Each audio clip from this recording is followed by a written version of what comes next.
ఈ మధ్యకాలంలో రిలీజ్ అయిన సినిమాల్లో నాకు బాగా నచ్చిన సినిమా కుబేరా. ఈ శేఖర్ కమల అద్భుతమైన కంటెంట్. అంటే సినిమా ల్యాగ్ ఉంటుంది, కానీ ఆ దర్శకుడు నేటివిటీ, అంటే ప్రజెంట్ ఏం జరుగుతుంది నేటివిటీ అనేది బ్రహ్మాండంగా చూపిస్తాడు. అందులో చాలా సినిమాలు వచ్చాయనివి, ఆ సినిమాలు అన్నీ అంతే. స్టూడెంట్స్గా ఉండగా కూడా రియల్ లైఫ్లో ఏం జరుగుతుంది అనేది చూపిస్తుంటాడు ఆయన. ఆయన చేసిన సినిమాలో ఈ కుబేరా పాత సినిమాల కన్నా డిఫరెంట్గా ఉంది.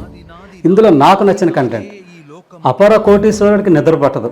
ఎందుకంటే ఆ ఆస్తి అంతా ఏమైపోతుందో తెలియదు, ఏం చేయాలో తెలియదు, ఆనందంగా గడపడానికి అవ్వదు. అలాగే మధ్యతరగతి కుటుంబీడికి కూడా నిద్ర పట్టదు. ఎందుకంటే వారికి సరిపోదు, డబ్బు సంపాదన సరిపోదు.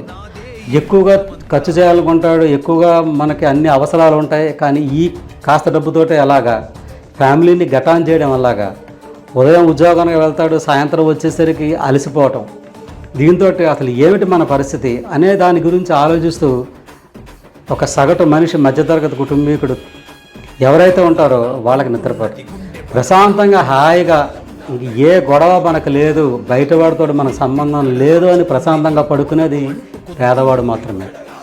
కూలి పని చేసుకుంటాడు, హాయిగా ఇంటికి వస్తాడు, ఆ వచ్చిన అమౌంట్తో కొంత ఇంటికి తీసుకొచ్చి ఆ వంట దినుసులు అవన్నీ ఇస్తాడు, స్నానం చేస్తాడు, ఆరు బయట చక్కగా స్నానం చేసి వేడి నీళ్ళతో భార్య ఇచ్చిన వేడి నీళ్ళతో స్నానం చేస్తాడు. ప్రశాంతంగా ఆమె వండిన భోజనం తిని హాయిగా పడుకుంటాడు నొలక మంచం మీద.